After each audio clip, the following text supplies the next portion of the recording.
this week's Ag Report.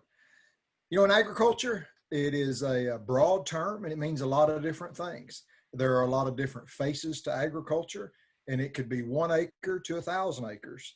Today, we're going to talk about honey, and we're going to specifically talk about Hachie Honey. I appreciate Ginger Cole joining us today via Zoom, kind of the new network of choice, I guess you would say. And we're going to talk a little bit about her Hachie Honey and kind of how that began and what she is doing that and offering local honey. And I say local, that is kind of important, whether you're talking about honey or vegetables or beef or chicken or anything like that. The consumer nowadays, they would like to know a little bit about where that product came from and who was producing that product, whether that is raising animals or growing vegetables or doing honey, that kind of stuff. So Ginger, tell us a little bit about Hachie Honey and when you started and what that looks like. Well, good morning, John Paul, and thank you for inviting me. Our Hachie Honey I actually started keeping bees in about 2010.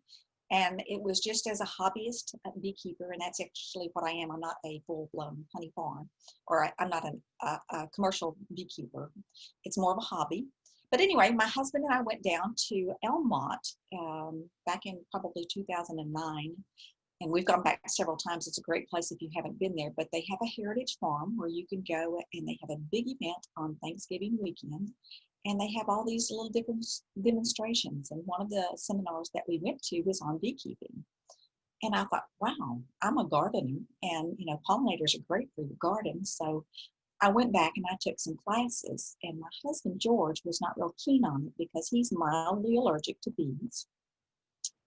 And so he was not really thrilled about it. But I went ahead and I got 1 box of bees. And that was in May of 2010.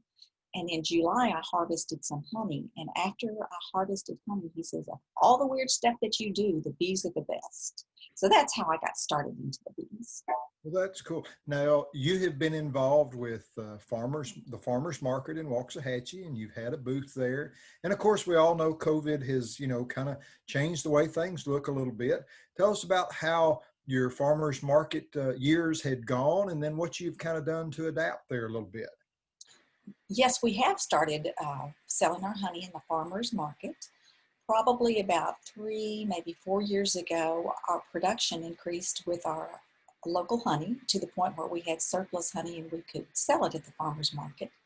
So I and 2 other beekeepers, Lee Calvert and Dina Rowland, shared a booth at the farmers market, and we put up a big banner up at the very top, and it said the bee space.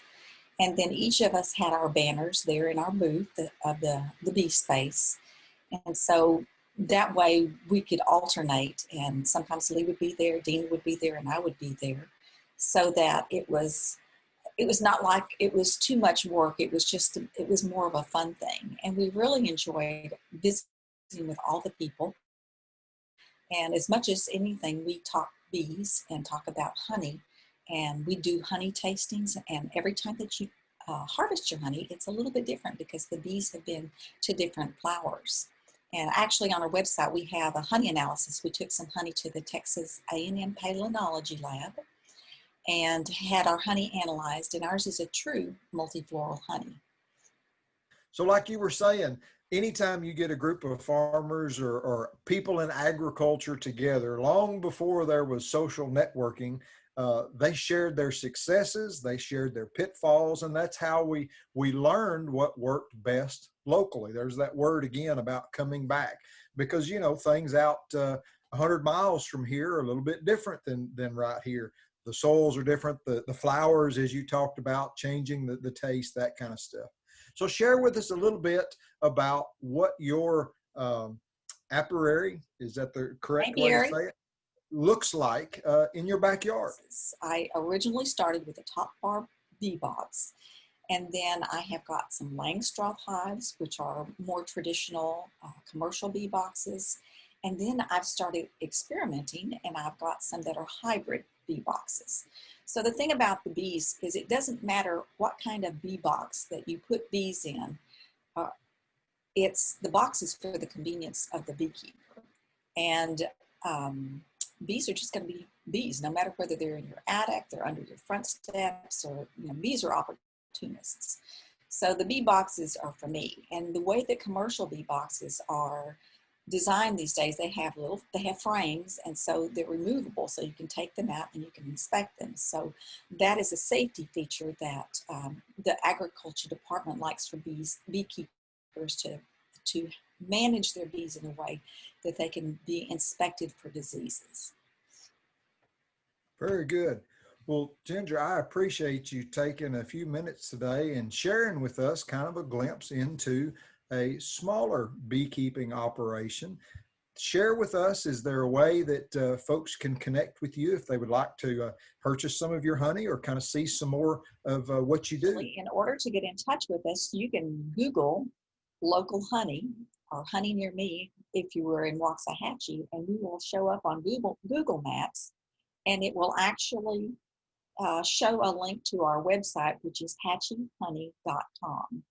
And that's like Waxahachie without the Waxa. So it's HACHIE honey.com.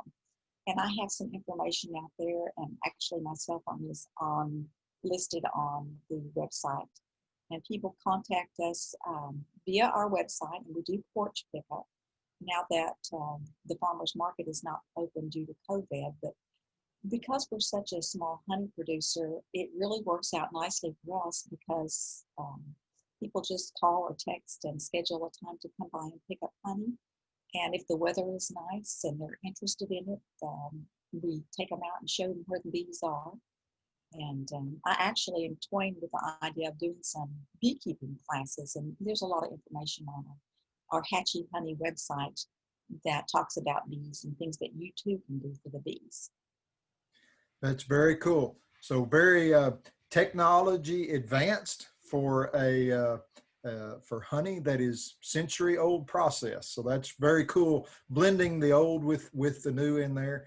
As always, we appreciate you joining us.